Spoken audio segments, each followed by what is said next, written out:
An earthquake is not what we all think it is. It is time to unveil the truth behind it. We begin with the continental drift theory. When we look back in time, history tells us that the continents were once a big island called Pangaea. But throughout time, this supercontinent broke into several landmasses. The cause of these movements happened and continue to happen right under us. How?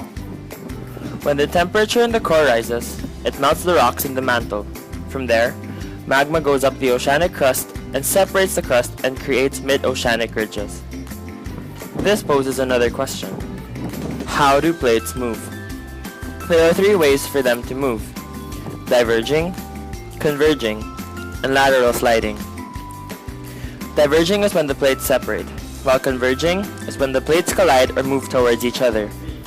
Lateral sliding is when the plates move in a lateral manner, sliding beside each other.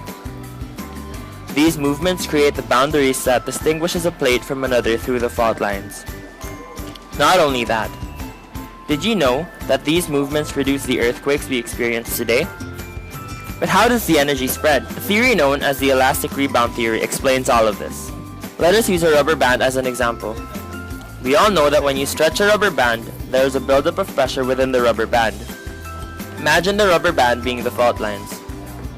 The movements create high amounts of pressure that in time will snap back, just like a rubber band.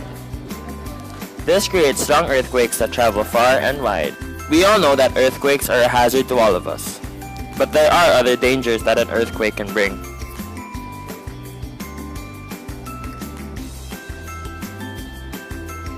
There are many evidences that these earthquakes affect the economy of a country.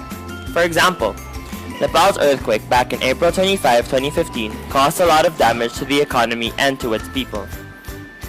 The country owes $1.5 billion to the World Bank, $1.44 billion to the Asian Development Bank, and $54 million to the International Monetary Fund.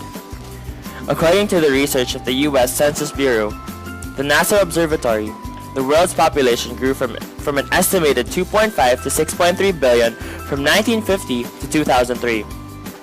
One of the key factors associated with fatal injuries in earthquakes is that most commercial buildings and big houses collapsed. Hence, the number of casualties resulting from the major earthquakes will be severe. Earthquakes may harm people's health conditions too. According to Regmi P. and Ariel N., they reported in Nepal's newspaper, Sepati, that 1.6% of 75,000 displaced suffered from diarrheal diseases during an earthquake in Iran back in 2003, and 42% increase in diarrheal infection during the earthquake in Pakistan back in 2005. These were the causes of acute respiratory infection and diarrheal diseases from an unknown source.